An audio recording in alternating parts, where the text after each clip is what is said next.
আসসালামু আলাইকুম, আমি রুবি বলছি। এই সুন্দর পাতার টিউটোরিয়াল নিয়ে আপনাদের সামনে হাজির হয়ে গেলাম।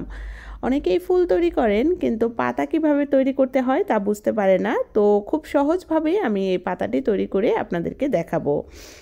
তো এই যে দেখুন, আমি 2.5 মিলিমিটার কুশি কাঁটা নিয়ে স্লিপ নট দিয়ে নিচ্ছি। স্লিপ নট দেওয়ার পরে আমি এখন চেন করে নিব। 1 2 3 4 5 6 7 8 9 10 11 12 13 13টি চেন করে নিয়েছি আমি। এখন 1 2 3 তিনটি চেন বাদ দিব। 4 নাম্বার চেন থেকে আমি সিঙ্গেল স্টিচ করতে থাকবো। তো এই যে দেখুন, তিনটি চেন বাদ দিয়ে আমি 4 নাম্বার চেন থেকে একটি সিঙ্গেল স্টিচ, দুটি, তিনটি, চারটি, এভাবে সবগুলোতে একটি করে সিঙ্গেল স্টিচ করে যাব। তো এই যে দেখুন, আমি সবগুলোতে একটি করে সিঙ্গেল স্টিচ করে নিয়েছি। শেষেরটাতেও একটি সিঙ্গেল স্টিচ করছি। এই যে আমাদের পাতার যে মূল যে রেখা সেটি কিন্তু হয়ে গিয়েছে। এখন আমি তিনটি চেন করে নিচ্ছি। তিনটি চেন করার পরে এই যে দেখুন, এটা ডাট করছি, পাতার যে ডাটা সেই ডাটাটা করছি এই যে দুই স্লিপ স্টিচ দিয়ে। এই তিনটি চেনের মধ্যে কিন্তু আমি স্লিপ স্টিচ দিয়ে দিয়ে একদম এ পাশে চলে এসেছি।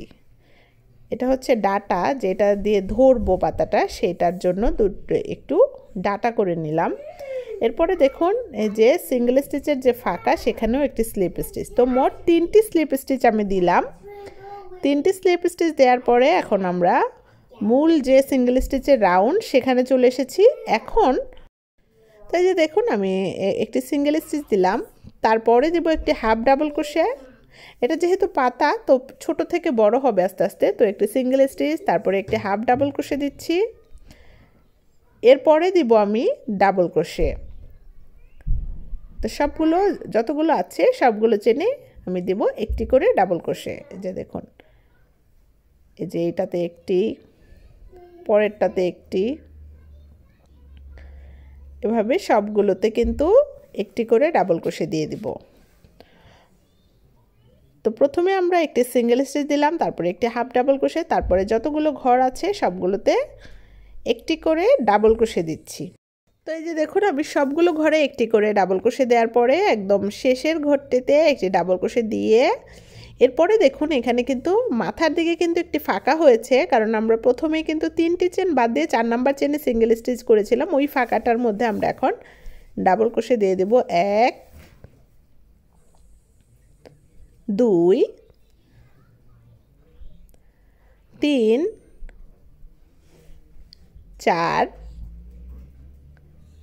5 এবং 6। তো ফাঁকার মধ্যে আমি মোট 6টি ডাবল ক্রোশে দিলাম। 6টি ডাবল ক্রোশে দেওয়ার পরে বাকি সবগুলোতে সবগুলো চেনে একটি করে ডাবল ক্রোশে দিয়ে দিব। এই যে দেখুন, বাকি সবগুলো চেনে একটি করে ডাবল ক্রোশে দিয়ে দিব। কিন্তু শেষের দিকে দুটি চেন বাদ রাখবো। তো এই যে দেখুন, সবগুলো চেনে আমি একটি করে ডাবল ক্রোশে দিয়ে শেষে দুটি চেন বাদ রেখেছি। এই দুটি চেনে একটি হাফ ডাবল ক্রোশে দিব এবং শেষে একদম সবার শেষেরটাতে দিব একটি সিঙ্গেল ক্রোশে। এরপরে দেখুন, এই যে ডাটা যেটা করেছি এখানে আমি দিয়ে দিব স্লিপ স্টিচ। এই যে একটি এবং আরেকটি দিয়ে দেব, যে কয়টা স্লিপ স্টিচ দেওয়া যায় ডাটাটি সুন্দর করার জন্য। এরপরে একটি চেন দিয়ে আমি সুতাটি কেটে দিব। তো তৈরি হয়ে গেল আমার খুব সহজ একটি পাতা। আপনারা এই পাতাটি কিন্তু যে কোনো ফুলের সাথে লাগিয়ে দিতে পারেন। এই যে দেখুন কতটা সুন্দর, খুব সহজভাবে আপনারা এই পাতাটি তৈরি করে নিতে পারেন। তো আমার ভিডিও যদি আপনাদের ভালো লেগে থাকে তাহলে আমার চ্যানেলটি সাবস্ক্রাইব করে আমার পাশে সবসময় থাকেন। থ্যাংক ইউ, আল্লাহ হাফেজ।